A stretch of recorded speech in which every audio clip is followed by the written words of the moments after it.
Assalamualaikum warahmatullahi wabarakatuh. Selamat pagi anak-anak yang saya cintai dan yang saya banggakan. Puji syukur atas kehadiran Tuhan Yang Maha Esa, karena karunia-Nya kita diberikan kesehatan. Dan semoga yang sedang sakit diberikan kesembuhan. Perkenalkan, jadi nama saya Lutfi Khairi. Saya guru BK atau bimbingan dan konseling di SMA Negeri 1 Ampel. Mungkin persepsi kalian kalau siswa yang masuk ke ruang BK adalah siswa yang memiliki masalah, siswa yang tidak mematuhi tata tertib sekolah. Akan tetapi saya luruskan, sebenarnya guru bimbingan dan konseling itu tugasnya adalah membimbing kalian. Membimbing dalam hal apa? Membimbing dalam mengembangkan potensi diri yang ada pada diri siswa, dan juga membimbing agar tercapai tugas perkembangan pada masa remaja. Jadi di SMA ini siswa termasuk dalam masa remaja. Tugas perkembangannya apa? Yaitu tugas perkembangannya mempersiapkan dalam menuju masa dewasa. Jadi jangan sungkan ke ruang BK. Tidak semuanya siswa yang ke ruang BK itu bermasalah. Kakak-kakak tingkat kalian juga enjoy di ruang BK, curhat mengenai suatu hal berkenaan seperti gaya belajar. Jadi semuanya itu sebenarnya memiliki potensi, akan tetapi belum tahu potensinya masing-masing seperti apa dan gaya belajarnya seperti apa. Dan juga ada yang curhat tentang menjalin hubungan sosial yang baik, menjalin hubungan kekeluargaan yang baik, dan juga berkonsultasi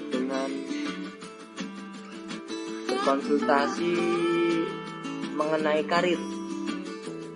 Jadi tentang perkuliahan, tentang pekerjaan yang cocok buat saya, jurusan yang tepat buat saya, seperti itu. Jadi tidak semuanya siswa yang di ruang BK itu bermasalah. Tentunya yang dipertanyakan pada masa pandemi ini adalah bagaimana cara belajarnya. Nah, tentunya pada masa pandemi ini menggunakan cara daring atau dalam jaringan, di mana siswa belajar di rumah secara online dan guru juga mengajarkan mata pelajaran secara online. Dan juga pada masa pandemi ini bagaimana cara menjalani new normal, gimana kita berusaha untuk melakukan kegiatan normal yang baru. Apa saja yang perlu kita lakukan dalam menghadapi new normal? Silahkan lihat video berikut.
Ya, itu tadi ya video singkat mengenai perlengkapan apa saja yang harus dibawa dalam menghadapi new normal sesuai dengan protokol kesehatan. Supaya apa? Supaya penyebaran virus COVID-19 ini tidak menyebar secara cepat dan semoga dapat terselesaikan secepatnya. Dan juga jaga kesehatan, tetap waspada, lindungi keluarga Anda dan diri sendiri ya.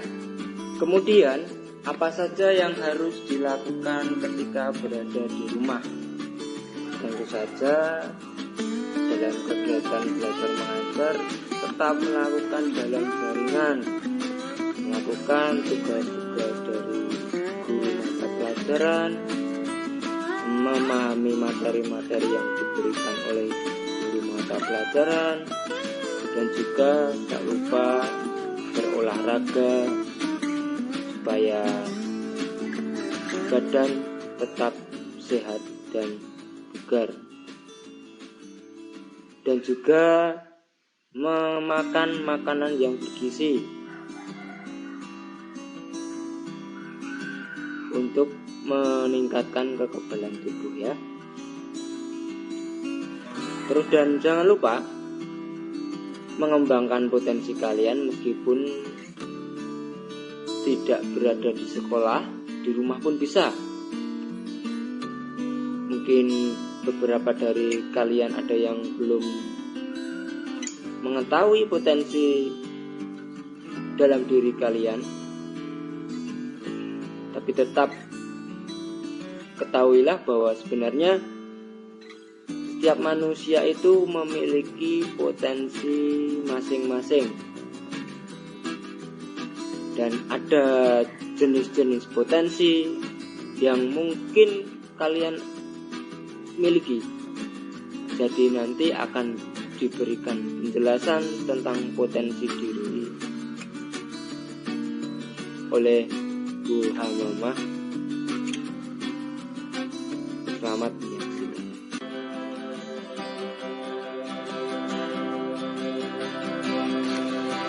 Kata potensi berasal dari serapan dari bahasa Inggris yaitu potensial. Artinya ada dua kata, yaitu yang pertama kesanggupan, tenaga, yang kedua kekuatan, kemungkinan. Sedangkan menurut Kamus Besar Bahasa Indonesia, definisi potensi adalah kemampuan yang mempunyai kemungkinan untuk dikembangkan, kekuatan, kesanggupan, daya. Intinya, secara sederhana, potensi adalah sesuatu yang bisa kita kembangkan. Potensi dapat diartikan sebagai kemampuan dasar dari sesuatu yang masih terpendam di dalamnya, yang menunggu untuk diwujudkan menjadi sesuatu kekuatan nyata dalam diri sesuatu tersebut. Dengan demikian, potensi diri manusia adalah kemampuan dasar yang dimiliki manusia yang masih terpendam di dalam dirinya, yang menunggu untuk diwujudkan menjadi suatu manfaat nyata dalam kehidupan diri manusia. Manusia memiliki beragam potensi, diantaranya adalah sebagai berikut. Menurut Nassori 2003-89, ada 4 potensi diri. Yang pertama, potensi berpikir, yaitu manusia mempunyai potensi berpikir karena sejatinya memang manusia memiliki akal dan pikiran, tapi ada juga manusia yang kurang aktif dalam menggunakan pikiran tersebut dengan benar. Seseorang itu hanya disuruh berpikir sebab ia memiliki potensi untuk berpikir, maka disebut bahwa masing-masing dari orang itu memiliki potensi untuk kemudian belajar dari informasi baru serta menghasilkan pemikiran baru. Yang kedua, potensi emosi. Potensi emosi ini ialah tiap-tiap orang memiliki potensi cita rasa, yang mana dengan hal tersebut manusia kemudian bisa atau dapat memahami orang lain, ingin mencintai serta dicintai, memperhatikan dan juga diperhatikan, menghargai serta dihargai, cenderung kepada kebaikan dan keindahan. Yang ketiga, potensi fisik. Pada saat tertentu, manusia itu juga memiliki potensi yang luar biasa di dalam menjadikan gerakan fisik yang efektif serta efisien, dan juga mempunyai kekuatan fisik yang tangguh. Seseorang yang mempunyai bakat di dalam bidang fisik bisa atau dapat mempelajari olahraga itu dengan cepat serta selalu menampilkan permainan yang terbaik. Yang keempat, potensi sosial. Seseorang yang memiliki atau mempunyai potensi sosial yang benar tersebut tentu akan mempunyai kapasitas di dalam penyesuaian diri serta juga dalam mempengaruhi orang lain. Adapun kemampuan dalam menyesuaikan diri serta juga mempengaruhi orang lain ini dengan berdasarkan kemampuan belajarnya, baik itu di dalam dataran pengetahuan atau juga keterampilan seseorang tersebut. Ciri-ciri seseorang yang memahami atau mengerti potensi dirinya. Ciri-ciri seseorang yang memahami atau mengerti potensi dirinya itu dapat atau bisa dilihat dalam sikap serta perilakunya sehari-hari, baik itu di dalam kehidupan keluarga, sekolah, serta masyarakat. Disebabkan ini bisa menjadi tolak ukur bagi seseorang tersebut. Selain itu, dari seseorang yang berpotensi itu memiliki ciri-ciri antara lain sebagai berikut. Ada 8 potensi. Yang pertama, senang belajar dan selalu melihat kekurangan dirinya. 2. Mempunyai sikap yang luas. 3. Tidak takut melakukan perubahan secara total untuk kebaikan. 4. Tidak menyalahkan orang lain maupun keadaan. 5. Mempunyai sikap yang tulus, bukan kelicikan. 6. Mempunyai rasa tanggung jawab. 7. Menerima kritik dan saran dari orang lain. 8. Berjiwa optimis, tidak mudah putus asa. Dalam potensi ada 2 faktor. Yang pertama faktor pendukung, yang kedua faktor penghambat. Faktor pendukung yaitu 1. Itu minat serta kegemaran atau hobi. 2. Motivasi. 3. Kepintaran atau juga intelektual. 4. Lingkungan baik itu keluarga, sekolah atau juga masyarakat. 5. Sarana dan prasarana. Selain pendukung, maka potensi diri juga ada penghambat, yaitu 1. Merasa tidak yakin atas kemampuan diri. 2. Tidak mempunyai rasa percaya diri yang cukup atau juga kurang percaya diri. 3. Tidak tekun dalam melatih potensi yang ada. 4. Takut akan sebuah kegagalan. Ada beberapa cara untuk mengetahui, menilai atau mengukur dengan akurat berbagai kelebihan dan kelemahan tentang potensi diri. Yang pertama, introspeksi diri atau pengukuran individual, yaitu individu meluangkan waktu untuk mengevaluasi apa yang telah dilakukannya, apa yang telah ia capai, dan apa yang ia miliki sebagai suatu kelebihan yang dapat mendukung, dan apa yang ia miliki sebagai suatu kekurangan yang menghambat tercapainya prestasi tinggi. Feedback dari orang lain. Dalam cara ini, seseorang meminta masukan berupa informasi atau data penilaian tentang dirinya dari orang lain. Masukan berupa umpan balik.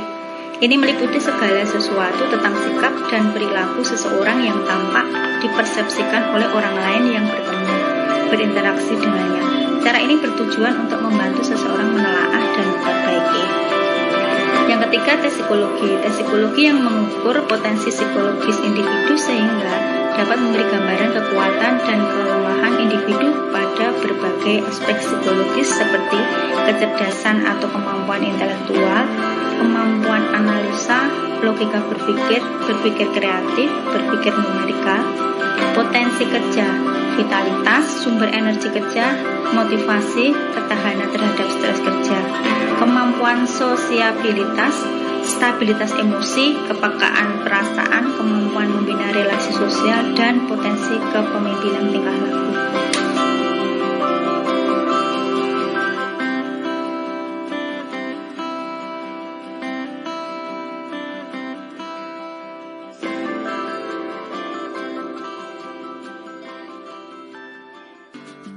Nah, itu tadi penjelasan dari Bu Hamamah.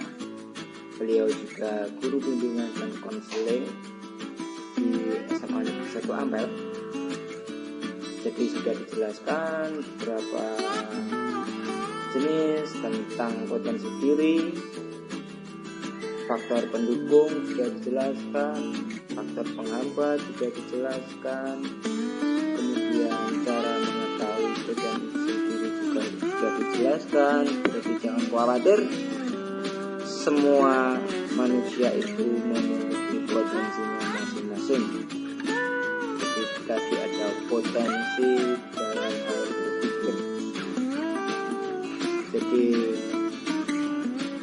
manusia ini memiliki kemampuan dalam mengingat yang baik, mendapatkan informasi yang baik, dan juga selanjutnya ada potensi emosi, di mana dia memiliki potensi dalam hal menghargai, menyayangi, memahami orang lain, dan juga ada yang memiliki potensi dalam bidang fisik seperti keahlian olahraga, kemudian memiliki potensi dalam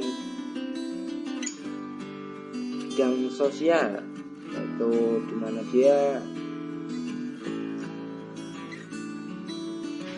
dapat menjalin hubungan yang baik dengan orang lain. Dalam mengembangkan potensi itu terdapat faktor pendukung dan juga faktor penghambat. Untuk mengembangkan potensi diri, faktor pendukungnya adalah yang pertama, itu harus memiliki minat terlebih dahulu dan juga hobi. Jika memiliki hal tersebut, maka untuk mengembangkan potensi terasa ringan. Dan yang kedua adalah memiliki motivasi untuk mengembangkan potensi diri. Yang ketiga, memiliki intelektual dan kepintaran. Jadi bagaimana mengolah mengembangkan potensi diri tersebut, caranya masing-masing. Dan yang keempat, sarana dan prasarana. Jadi jika memiliki sarana dan prasarana yang lengkap, maka pengembangan potensi akan cepat meningkat. Tetapi jika tidak memiliki sarana prasarana yang lengkap, bisa diakali dengan peralatan seadanya. Jadi itu nanti maksudnya yang intelektual, bagaimana cara mengelola pengembangan potensi diri. Selanjutnya ada juga faktor penghambat. Yang pertama, faktor penghambatnya adalah tidak yakin dengan potensi yang dimiliki. Dan yang kedua, tidak memiliki rasa percaya diri. Yang ketiga, tidak tekun dalam mengembangkan potensinya. Karena untuk mengembangkan potensi harus dilakukan secara tekun dan dilakukan melalui proses-proses. Dan yang keempat adalah takut akan kegagalan. Karena rasa khawatir, tidak ada rasa percaya diri, maka terjadi rasa takut akan kegagalan. Jangan takut akan kegagalan, karena kegagalan adalah kunci awal menuju kesuksesan. Terima kasih jika ada salah kata yang saya ucapkan, itu dari saya sendiri. Kalau ada yang benar, itu dari Tuhan Yang Maha Esa. Mohon maaf, semoga ilmu ini bermanfaat bagi anak-anak, bagi diri saya sendiri juga, bagi kita semua, dan juga perlunya kita saling berbagi informasi, berbagi pengalaman, berbagi cerita, karena pengalaman itu mahal harganya. Terima kasih. Seman Sata Bangkit. Wassalamualaikum warahmatullahi wabarakatuh.